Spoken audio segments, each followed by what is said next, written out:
Hola, ¿cómo están? Muy buenas tardes. Bienvenidos a esta presentación en nombre de Penguin Random House Grijalvo. Les agradecemos mucho su presencia en este acto, en esta presentación que para mí es muy especial, muy significativa, porque pues uno de los autores con los que más he trabajado como editor y que más allá de la relación editor-autor, pues he desarrollado una relación de amistad con él, a quien aprecio mucho en todo su trabajo profesional, es Jesús Lemus. Es especial la presentación porque representa también este libro, su regreso al sello Grijalvo, del cual espero que ya no se vaya. Y además también es muy especial esta presentación porque nos acompañan otros dos autores de la casa muy queridos, Edgar Morín y Marta Durán. Muchas gracias por estar acá a ambos. Marta fue pues de alguna manera la que detonó toda esta relación y todo el vínculo que tuvo Jesús con Grijalvo. Ella nos presentó hace ya algunos años, nos dijo pues tengo a un conocido que acaban de detener, bueno, que no que acaban de detener, perdón, que acaban de dejar salir, que detuvieron injustamente y que había estado en Puente Grande. Y ahí pues habló con unos amigos y tiene un libro al respecto, ¿no? Y pues lo demás es historia. Ahí fue cuando nos conocimos y publicamos afortunadamente Los Malditos, y pues a partir de ahí ha sido pues eso, un trabajo bastante enriquecedor de edición, de investigación periodística, y solamente pues eso, agradecerle a Jesús siempre su confianza y a Marta, pues bueno, ¿qué te digo? Sí, por presentarnos a estos grandes personajes, a esos grandes autores, y Edgar también pues por siempre también confiar en nosotros como autor. Perdón por extenderme, pero sí quería darles las gracias y los dejo. No sé, ni nos pusimos de acuerdo con quién iba a empezar. Edgar, adelante entonces. Muchas gracias.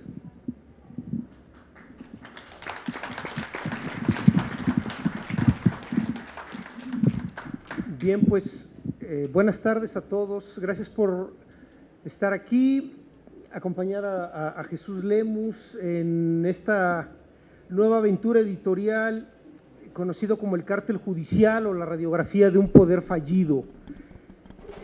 ¿Qué van a encontrar los lectores en este libro? Creo que es un libro que llega en un momento muy oportuno por varias razones, y el libro comienza con una provocación muy interesante, como suelen ser las provocaciones que hace el maestro Jesús. Es decir, 12 capítulos, pero arranca diciéndonos que el Poder Judicial es algo muy parecido a un cártel de las drogas. Y después empieza a tejer en qué se van pareciendo. Es decir, en vez de los uniformes de faena hay togas, en vez de las armas hay jurisprudencia, y en vez de carrilleras hay amparos. Y a partir de esta analogía de un poder judicial convertido en algo más parecido a un cártel de las drogas, el autor se sumerge literalmente y nos sumerge como lectores a uno de los problemas de fondo de la crisis del Poder Judicial. Y eso es muy interesante porque primero nos dice que hay una putrefacción no expuesta en los medios de comunicación por una hermandad que está enraizando la corrupción. Y después nos explica, digamos, cómo los jueces han generado, digamos, un conjunto de actos antisociales contra la colectividad. Y esto es algo muy importante porque si se dan cuenta, como seguramente ya lo estarán conectando con la reforma judicial o la propuesta de reforma judicial. Y esto es muy, muy importante porque lo que vamos a encontrar en el libro con nombres y apellidos, que también esto es muy relevante, es este uso faccioso e interpretativo del marco jurídico a través del cual las leyes se pueden torcer y se pueden ir acomodando. Y esto es también algo muy importante. Y el autor dice algo que también vale mucho la pena pensar: la sentencia injusta es un delito. Y entonces lo que podemos ir viendo en la medida que vamos avanzando en la lectura es cómo primero esta analogía o imagen mental del cártel se va convirtiendo en una serie de hechos y de torceduras del aparato judicial. Y eso es algo bastante interesante, porque entonces lo que vamos a irnos encontrando es cómo la sentencia está en función de los propios intereses de los jueces, con nombres y apellidos, y esto es algo, digamos, muy interesante y obviamente muy riesgoso, ¿sí? ¿Qué más podemos encontrar en la obra que vale mucho la pena ubicar? Hay una analogía también histórica entre el actual presidente de México, Andrés Manuel López Obrador, y el general Lázaro Cárdenas, y cómo ambos le entran al asunto judicial. Y es bien interesante, bueno, pues porque podrán ver en qué acaba lo de Cárdenas, y deja la puerta abierta para que cada quien vaya tejiendo en qué puede acabar o no este intento de reforma judicial, y en medio aparece un personaje que también es muy importante en la reforma judicial, o pseudo reforma judicial, que fue Ernesto Zedillo. Es decir, hay una reforma judicial que acomoda los hechos de alguna manera bastante particular. ¿Qué más vale la pena? Bueno, de la obra, valen muchas cosas la pena, pero el asunto de la corrupción de los jueces. Y otra vez va desmenuzando paso por paso este actuar o estos modos de ser y de hacer del Poder Judicial. Y de pronto, antes de llegar a las primeras 100 páginas, el autor nos suelta una provocación muy importante. Dice, López Obrador pudo cambiar al Poder Judicial, pero no quiso. Y hay un caso que seguramente todos conocen, de Eduardo Medina Mora. Entonces ahí había la oportunidad de intervenir sobre el Poder Judicial, pero esa oportunidad se dejó pasar en aras de tratar de controlar al poder. Y bueno, ahí van a encontrar una serie de vías de qué es lo que va a pasar con esto. ¿Cuál es la tesis central del libro y por qué vale mucho la pena reflexionar al respecto? Porque dice en la tesis del libro, el Poder Judicial está poblado de ambiciones e intereses personales, y que lo último que anima a muchos de estos personajes es trabajar por la justicia. Y entonces lo que vamos viendo ya hacia la segunda parte del libro es cómo se va estructurando esta corrupción. Cosas muy interesantes para la reflexión. Dice el autor, dice, uno de los grandes problemas al interior del Poder Judicial es el acoso sexual. Y entonces uno dice, bueno, como personas que son súper machines, tienen que impartir justicia con una perspectiva de género. Y seguramente ya están conectando con los hechos del viernes de este juez que deja a una menor porque no puede probar la menor que fue agredida. Y esto nos lleva a otro elemento que es muy importante en la propuesta que hace el autor, es decir, de cómo podremos encontrar incluso patrones en las propias sentencias, ¿no? Y bueno, obviamente hay muchos ejemplos al respecto. ¿Qué vale mucho la pena? Las redes también. Está la red, por ejemplo, de la actual ministra Yasmín, y cómo hay priistas reconvertidos en morenistas, cómo esa red va permeando todas las instancias del Poder Judicial, y cómo finalmente lo que vamos encontrando son favores, familias, cuates, compadrazgos, y esos compadrazgos van ocupando posiciones que resultan claves en toda la estructura del poder. Otro elemento interesante, la calidad moral. Y en la calidad moral recupera un caso que seguramente conocen muy bien, de Genaro Góngora Pimentel y todo lo que hace en su venganza personal para fastidiar a la exesposa o la expareja. Entonces, ese es un elemento importante. Y algo que también es clave es el modelo de impunidad que se genera para el Poder Judicial desde la configuración de la Comisión Nacional de Derechos Humanos, que es de pronto algo que no tenemos mucho en el radar, sí, pero desde que se hace esa ley, desde que se institucionaliza esa comisión, nos muestra el autor, como diría Michel Foucault, que la verdad jurídica también tiene componentes de clase, Entonces yo puedo ir haciendo las leyes en función de esa serie de componentes de clase y eso se va a traducir en cierto tipo de sentencia. Un poco lo que hablábamos antes de venir acá, el delito de la aportación de cara, por ejemplo. Entonces, ese modelo de impunidad, ¿en qué se traduce? En que la Comisión Nacional de Derechos Humanos, por ejemplo, no puede o no está facultada para tocar a los jueces. Y entonces el Poder Judicial queda totalmente al margen de una crítica. Y digamos, ya después podremos discutir si son críticas muy puntuales, si no son tan puntuales, pero esas críticas quedan totalmente invalidadas.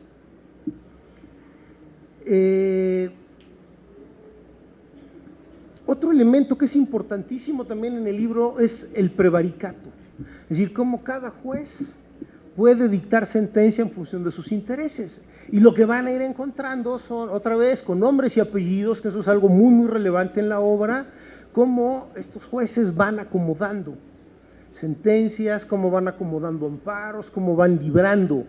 Y lo que nos obliga a reflexionar es, bueno, ¿y qué pasa con la justicia? Parece que la justicia queda fuera de esta ecuación.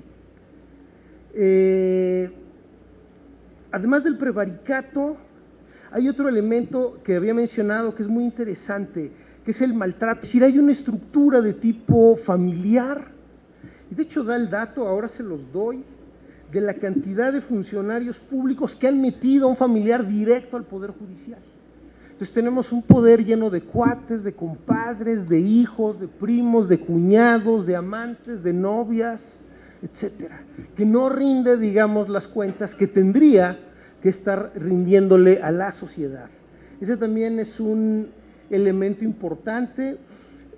Podríamos hacer casi una lista muy larga de todas estas personas con nombres y apellidos que han optado no por la justicia, sino por una serie de acuerdos que sueltan a secuestradores. Por ejemplo, el magistrado Manuel Bárcenas, que decretó la libertad al secuestrador de Silvia Vargas, o funcionarios públicos, que también es algo bien interesante. Yo pensaría en Arely Gómez, que lo menciona, es decir, cómo pasa de la Procuraduría, cómo omite el deber de cuidado, cómo llega a la función pública y cómo después se reconvierte en el Poder Judicial. Y uno diría, bueno, ¿qué intereses están atrás? Hay muchos intereses, pero de pronto hay personajes que parecen inamovibles o van siendo colocados en toda esta estructura o en esta red de poder, y eso es algo muy interesante y sobre todo que no excluye a los representantes de la 4T o de la autodenominada Cuarta Transformación. Y hay alguna historia muy interesante en el libro sobre la hija de la ministra Sánchez Cordero y cómo hay una red de relaciones donde se van conectando, se van empleando a los hijos, y entonces la indignación como lectores, y eso es bien interesante, va creciendo. Es decir, si ninguno de ustedes ha tenido alguna vez un problema con Poder Judicial, su indignación va creciendo conforme van avanzando las páginas. Es algo también bastante interesante de la manera de escribir del autor. Cómo vamos obteniendo esa indignación, aunque es muy curioso, porque el autor no muestra el rencor, pese a haber padecido todo el peso del aparato judicial, resulta bastante generoso en sus apreciaciones. Es decir, uno cuando va terminando el libro tiene ganas de irles a aventar una bomba. Cuando lo lean entenderán esta parte. Y el autor generosamente va haciendo un análisis bastante frío de personajes que tuercen la ley, que torturan, como por ejemplo, y eso como vale la pena ubicar en estos recordatorios, esta cuestión de la memoria, el fiscal Carlos Amarripa, que los panistas venden como un funcionario honorable, tal, el tipo es un torturador, o sea, un vil torturador, y eso es interesante porque estamos hablando de un delito de lesa humanidad que no prescribe. Así que esperemos que en algún momento la justicia alcance a rufianes como el actual procurador, que es vendido por políticos como un funcionario eficaz, cuando lo que van a encontrar en el libro pues es que es un vil torturador. Y eso nos lleva a un problema muy fuerte que el libro va enunciando. Es decir, ¿en qué engranes o de qué manera va engranando la Procuración de Justicia con el Poder Judicial. Y cómo esto en realidad se convierte en una suerte de trituradora, donde miles de mexicanos han pasado, donde hay un montón de inocentes en la cárcel, y lo que vamos leyendo, que también es muy interesante, son los personajes que van actuando: secretario de juzgado, juez, magistrado. Entonces, si no conocemos al Poder Judicial, también es un texto que nos puede ir guiando por todo este laberinto, donde Kafka sería casi un escritor costumbrista, sobre este entramado del poder, de lo que cuesta el poder, porque bueno, finalmente sigue costando la justicia. Redes de relaciones que también son muy interesantes: el ministro Luna Ramos, la familia Valls, bueno, la ministra Sánchez Cordero, Concepción María del Rocío Valderas. O sea, una lista enorme. Por ejemplo, hay redes familiares que descubre el autor de hasta 46 plazas de familia. Entonces yo puedo ir poniendo a toda mi parentela, y obviamente esa parentela va a obedecer después a ciertos intereses. Entonces vamos viendo hasta dónde llega esta podredumbre. Otro dato del libro muy interesante, dice: por lo menos 407 jueces y magistrados y otros 3.957 funcionarios menores tienen en la nómina del Poder Judicial a entre 1 y 17 personas. Entonces estamos hablando del nepotismo en su alto grado en un alto grado de exposición, que tampoco es una novedad o que tampoco es algo exclusivo del Poder Judicial. ¿Qué más? Digo, para no abusar de ustedes y del tiempo, una constante también, que es algo bastante interesante en esta discusión que se está dando ahora en México. Una constante es que los jueces dicen que las detenciones son ilegales, pero en nuestras reflexiones falta justamente por ir determinando justamente la ilegalidad de las detenciones y cómo esto, que se convierte en una suerte de modus operandi, de pronto los jueces lo desechan, pero también muchos jueces actúan por consigna.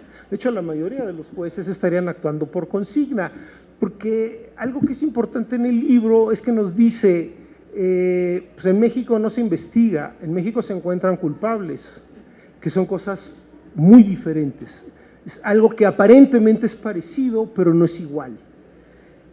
Y esto tiene que ver, y es otro de los hilos conductores del libro que vale mucho la pena.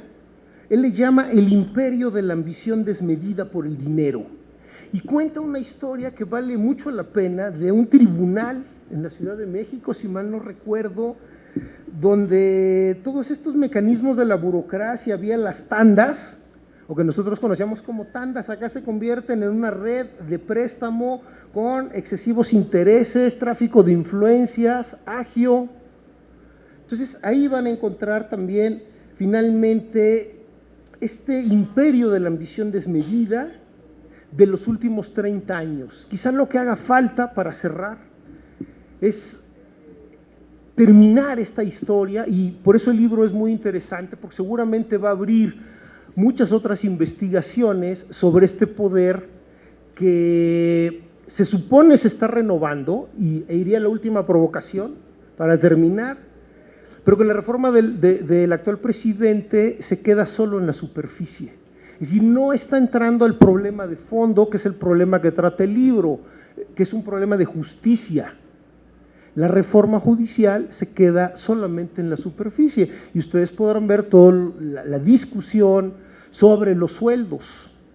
Pero el problema no está en los sueldos, el problema está en todos estos mecanismos, en toda esta estructura y en las redes que el autor va describiendo, insisto, con nombres y apellidos, y eso es muy relevante por el nivel de riesgo que esto implica sobre estos personajes. Entonces, digamos, podríamos dejarlo en principio sobre esto, pero obviamente es una lectura obligada que le va a dar a cada uno de los lectores una serie de elementos para empezar a ver la necesidad de la reforma judicial, pero hasta dónde debe profundizarse esa reforma judicial, porque hasta ahorita estamos simplemente en la superficie, es decir, casi como el gato pardo, que todo cambie para que todo siga igual.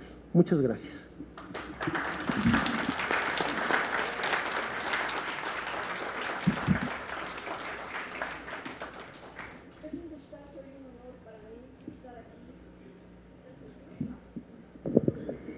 Es un gustazo y un honor para mí estar aquí presentando el cartel judicial con mi muy admirado y querido colega Jesús Lemus. Todos sabemos que hay corrupción en el Poder Judicial, pero las dimensiones olímpicas que tiene son aterradores. Y este libro es un golazo porque nos muestra una tomografía con nombres, datos, cifras, lugares, pelos y señales de esa corrupción, que no se las voy a contar aquí para que ustedes compren el libro y busquen su escándalo de impunidad favorito y vean quién está detrás de esto. Algunas cifras no aptas para cardíacos: el 89% de los jueces llegó a su cargo por recomendación, palanca o haber comprado las respuestas del examen de oposición, que van entre los 500,000 pesos y los 5 millones de pesos, dependiendo del cargo. El 88.2% de jueces y magistrados llegaron por asignación directa. Hay una red de usureros dentro del Poder Judicial que usan los fondos públicos para prestar ese dinero a los trabajadores con intereses leoninos. El Poder Judicial, en buena parte, está al servicio del crimen organizado. La liberación de grandes capos está a la venta a los 73 grupos criminales reconocidos por la Fiscalía General de la República. Y esto es de mi cosecha. Pregúntenle a Hazael Ruiz a cambio de qué permitió la fuga de 13 miembros del cártel de Sinaloa durante su administración. Fugas que físicamente son imposibles, pero cuando las instancias superiores vieron los videos, todos habían salido con traje, con corbata, con portafolio, como si fueran abogados. Al dicho perro no come perro habría que agregarle cártel ayuda a cártel. Jesús Lemus en este libro sigue las fortunas de jueces y magistrados corruptos. Documenta cómo ninguno de ellos ha sido castigado. Bueno, uno que otro por ahí, que a lo más que se llega es que le quiten la chamba, le quiten el hueso y le levanten la canasta, cuando deberían estar tras las rejas. En México es muy fácil meter a alguien a la cárcel o sacarlo, en un país donde el Estado de Derecho brilla por su ausencia. Jesús Lemus nos da una serie de ejemplos, desde Góngora Pimentel, que metió a la cárcel a su pareja cuando ella le pidió la pensión alimenticia de sus hijos, hasta el juez Gregorio Salazar Hernández, que puso en libertad a un sobrino, a un narco de los pesados del cártel del Golfo, o al dueño del taller mecánico donde los Zetas disolvían en ácido a sus víctimas. El Poder Judicial no rinde cuentas a nadie, y eso es un punto central de este libro, que Jesús lo señala y lo señala y lo señala. Es sinónimo de opacidad este Poder Judicial. Además, todos son parientes, amigos que se protegen entre unos y otros. Y algo que también nuestro homenajeado nos dice: urge una reforma constitucional a fondo que suprima la modalidad de estos jueces semidioses, ¿no? Si no hay rendición de cuentas, la corrupción está garantizada, dejando a un lado esos sueldos y privilegios insultantes, donde un ministro gana en un mes lo que un trabajador en 4 años. O sea, nada más de puro sueldo. Olvídense que de las tarjetas de crédito y camionetas, etcétera. Los periodistas y agentes del orden honestos, los miembros de las fuerzas del orden, arriesgan su vida por llevar a la justicia a un criminal que probablemente pague por salir libre, a pesar de todas las pruebas y todas las evidencias. Jesús nos muestra magistralmente que no se trata de casos aislados, sino de un problema estructural pensado para que funcione de esa manera, en una lógica de concentración de poder. No son casuales las modificaciones a la Constitución en aras de la opacidad y de la no rendición de cuentas. También hay encarcelamientos por consigna, ¿verdad tú? Por venganza, como la que sufrió el mismo Jesús por el gran delito de haber hecho un periodismo profesional, por investigar las relaciones de la hermana del presidente Calderón con la tuta, jefe de la familia michoacana. Jesús fue condenado sin pruebas, sin testigos, y en un juicio fast track a una prisión de alta seguridad, donde estuvo preso más de 3 años, torturado cada noche. Esa fue la beca Calderón. A Jesús no lo desaparecieron, aunque quisieron, no lo volvieron loco, no lo quebraron, lo fortalecieron, le abrieron los ojos a cómo funciona el poder a distintos niveles. Le abrieron los ojos a la corrupción en grande y a la impunidad al más alto nivel. El libro no es venganza, es denuncia. Este libro es un directorio de jueces y magistrados corruptos, así como de los delincuentes a quienes sirven. Y muchos delincuentes que están en la cárcel, con quien Jesús convivió en Puente Grande, le dijeron a quién pagaban por protección. Gobernadores, presidentes municipales, militares, policías, todos. Pero la presión mediática o la presión norteamericana o venganzas o porque había que dar la finta de que se luchaba con la criminalidad, llevaron a estas personas a la cárcel. Las cárceles están llenas de inocentes quienes fueron víctimas de montajes, como Jesús. Y otro ejemplo muy amargo es la familia Vallarta. Israel Vallarta lleva 19 años en la cárcel, sin pruebas y en prisión preventiva, también torturado, él y toda su familia. Jesús Lemus es nuestro Pepe Grillo y en todos sus valientes libros nos enseña cosas que tenemos que cambiar lo antes posible. Muchas gracias, Jesús.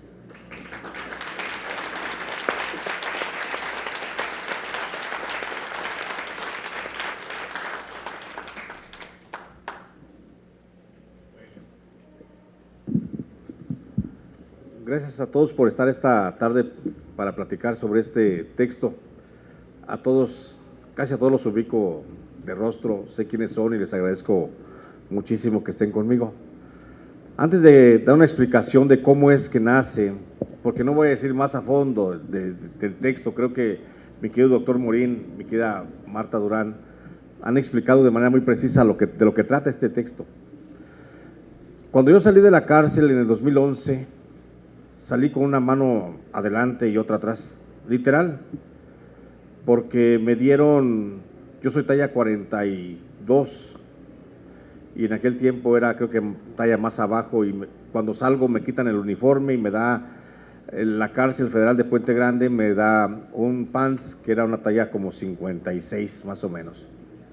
Salí como un payaso, con 2 tenis talla 28, soy 26, talla 28, y eran 2 tenis izquierdos. Y fue la última humillación que me hizo el sistema. Estuve encarcelado, estuve 24 horas más de lo que decía el juez que tenía que salir. Estuve todas 24 horas más por los huevos de alguien. 24 horas más, sin tener nada que pagar, allí estaba yo pagando. Cuando salgo de la cárcel, había 2 cosas que me preocupaban. 1, seguir ejerciendo la labor periodística y 2, cómo sobrevivir económicamente. Marta Durán de Huerta es la culpable de que estemos hoy reunidos aquí todos nosotros, porque Marta Durán de Huerta fue la primer periodista que me entrevistó en Morelia, cuando no tenía trabajo, cuando no tenía ningún soporte económico, cuando estaba a la buena de Dios. Y me dice Marta Durán, dice, ánimo, ánimo, dice, ¿por qué no escribes un libro? Y yo le dije, pues ¿con qué? ¿No? Pues a mano. Me dicen, escribe, ponte a hacer lo que pasó dentro de la cárcel y escribe un libro porque tienes que contar tu historia de cómo te fue en la prisión. En menos de una semana Marta Durán me estaba regalando una laptop, que la conservo y es el regalo más preciado que tengo en la vida. Y en esa laptop me puse a escribir, porque yo antes de, cuando ella me dice, ponte a escribir, le tomé la palabra y comencé a escribir, pero comencé a escribir en una máquina de un cibercafé que estaba cerca de la casa en Morelia y que lo cerraban a las 9 de la noche y que yo quería seguir escribiendo, pero ya no me dejaban porque tenían que bajar la cortina. Y la doctora Durán me dice, ten para que te pongas a escribir, y me pongo a escribir. Sin ella, sin esa solidaridad de periodista con periodista, esto no hubiera funcionado. Una vez que terminé mi texto, me dice la doctora Durán, está buenísimo, yo pienso que lo dijo con mucho cariño, y me lleva el libro Los Malditos a la editorial Grijalvo con dos grandes personas que por siempre los voy a amar literalmente. Ariel Rosales, el editor, y por supuesto Enrique Calderón. Enrique Calderón aquí está presente. Gracias, Enrique, de veras, gracias.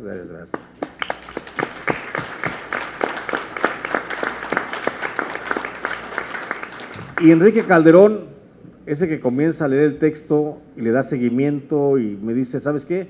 Me gusta y lo vamos a publicar. Si no fuera por Enrique, si no fuera por la doctora Durán, si no fuera por Ariel, yo tendría hoy el apoyo de gente como Lalo Flores, que es hoy mi editor, como el doctor Edgar Morín, que siempre es un consultor de cabecera y que a la hora que yo le hablo, pues ahí está, siempre presente para cualquier asesoría que necesito.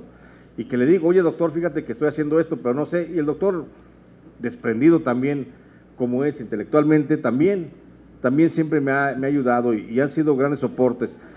¿Por qué les platico esto?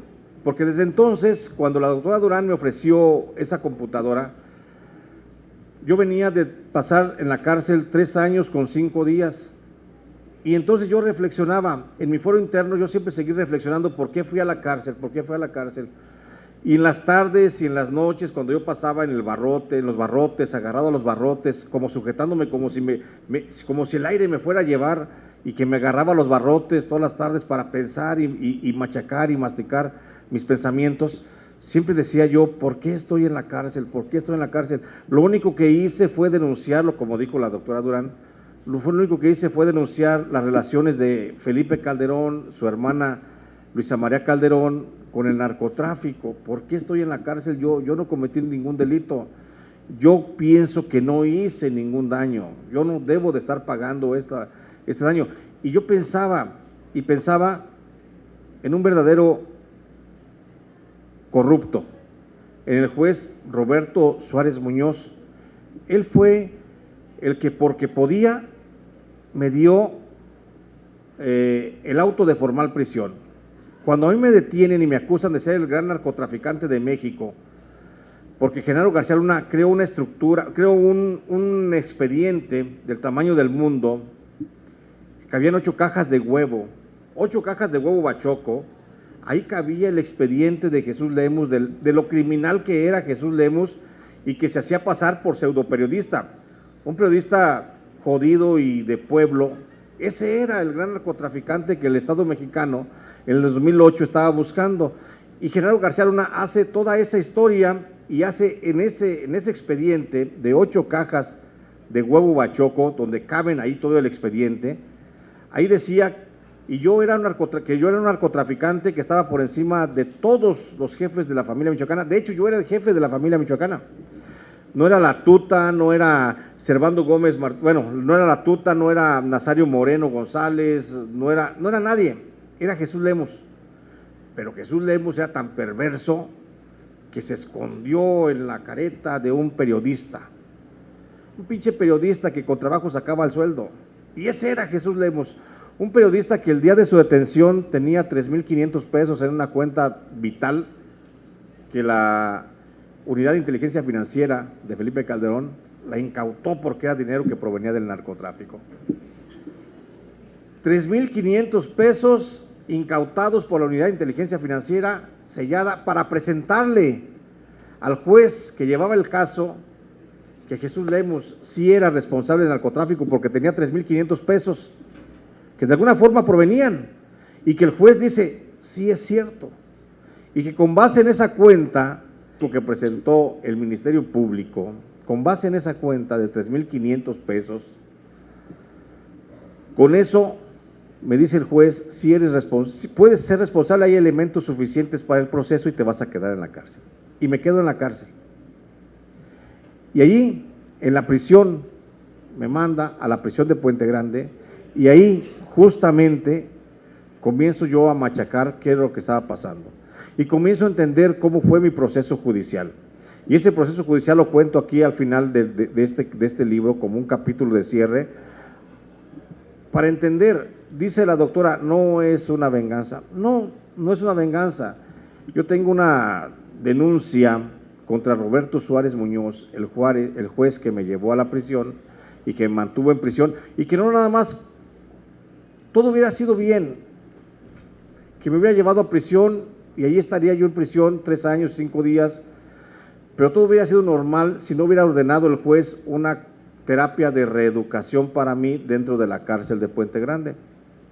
Y esa terapia que le dictó a la dirección del penal de Puente Grande consistía en que me sacaran a mí todos los días a las 3 de la mañana para que me dieran una terapia y que me daban un baño con un chorro de manguera a presión, con agua fría, y que al término de rodar dos vueltas por la cancha de la cancha de básquetbol, que diera 2 vueltas. A ver cuándo nos invitan otra vez. Ya se está acabando el tiempo. Bueno, en fin, no me voy a extender más. Ya me está diciendo, ¿cuántos minutos quedan? ¿Cuántos? 5. Nos quedan 5 minutos. Hagan de cuenta que es un epílogo. ¿Ah? Y entonces, cuando me llevan a mí a la cárcel, sí, y me ordenan una tortura, una terapia de reeducación. Eso, por supuesto que yo me preguntaba todos los días que me sacaban a las 3 de la mañana y que me sacaban y que me ponían una golpiza que terminaba siempre con una paliza, porque los guardias me golpeaban de lo lindo con los toletes, y los perros aquí, que si me acercaba un poquito más me arrancaban un cachete. Yo me preguntaba, ¿qué fue lo que hice? ¿A quién dañé tanto? Y no encontraba respuesta. Hasta la fecha no sigo encontrando respuesta. Desde entonces comencé yo a amasar la idea de hacer un trabajo sobre el Poder Judicial. He revisado mi proceso penal, he visto toda la violación de los derechos humanos y constitucionales y de apegado al derecho que ha cometido un juez, y revisé todo lo que pasó, porque no nada más fui encarcelado injustamente, fui sentenciado injustamente. El juez, sin ningún tipo de prueba, el juez Roberto Suárez Muñoz, totalmente corrompido por el sistema de gobierno de Felipe Calderón, de Genaro García Luna, y a lo mejor por sus propios intereses y su falta de capacidad, su nanez mental, lo llevó a dictarme una sentencia condenatoria, cuando yo le dije, oiga, señor juez, no tengo ninguna prueba en contra, no me puedo defender de lo que no me están acusando, necesito que cierre usted el proceso penal y que me dicte libertad. Y sí, cerró el proceso penal, pero no me dictó libertad. A su consideración, juez totalmente corrupto, Roberto Suárez Muñoz dijo que yo era responsable de los delitos de delincuencia organizada y fomento al narcotráfico, y eso me llevó a que me dictara una sentencia de 20 años, y vivir con 20, pensando que te vas a pasar 20 años en la cárcel, pues te termina a final de cuentas matando de una o de otra forma. Y eso fue lo que me llevó, cuando salgo de la cárcel, porque apelé, porque a mis abogados los mataron, me quedé sin defensa, y comienzo yo mismo a defenderme, y con la ayuda de mi esposa y de mi hija, y termino defendiéndome, presentando una apelación, y un tribunal de alzada, una magistrada que Dios la tenga en su gloria, no, Dios la tenga siempre en su pensamiento, una magistrada pensante y que dijo, no voy a cometer una injusticia, me dio la libertad porque encontró que no había ninguna prueba. Casos como el mío, que desde entonces, desde el 2011, yo comencé a pensar, necesito hacer un trabajo de la profundidad de la corrupción del Poder Judicial, y eso es lo que me lleva a hacer esta investigación, a hacer esta exploración, donde voy encontrando que no soy, mi caso no es el único. En mi caso, afortunadamente salí de la cárcel, pero yo he platicado con más de 50 presos para poder llevar a cabo este trabajo. He platicado con más de 50 presos, con más de 100 familiares de esos presos, cómo la han pasado por culpa de los jueces, cómo han encontrado el sistema judicial y cómo establecer que el sistema judicial no se deriva solamente porque ganen más que el presidente, o que tengan fideicomisos, o que sean una clase privilegiada. El problema del Poder Judicial, y ya lo marcó muy bien la doctora Durán y mi querido doctor Edgar Morín, ya lo marcaron perfectamente bien. Y eso es lo que voy encontrando a lo largo de este texto, que requerimos una reforma al Poder Judicial. Eso no queda la menor duda. Se requiere una reforma al Poder Judicial, pero no es por una cosa tan simplista como la que nos dice el presidente. El tema es más a fondo. Si se quiere resolver el tema de la corrupción en el Poder Judicial, tiene que haber una decisión presidencial más a fondo, no porque López diga hoy, ya no me hicieron caso los del Poder Judicial, ahora sí son unos corruptos, unos ineptos. No, vamos a transformar el Poder Judicial, se requiere, es necesario y es posible sobre todo, pero no es por la forma simplista que dice el presidente. Aquí yo hago una revisión al Poder Judicial y voy barajando los nombres y presento por lo menos 600 nombres de jueces, magistrados y ministros, que no lo digo yo, lo dicen los hechos, lo dicen documentos, lo dicen las pruebas que siempre están contenidas en algún expediente, y aquí las menciono. No son suposiciones, tampoco son inferencias de lo que pudiera ser, son cosas reales. Hay violación dentro del Poder Judicial, hay violaciones, hay acoso sexual, por decir algo, y no hay un solo juez, ni con carpeta abierta.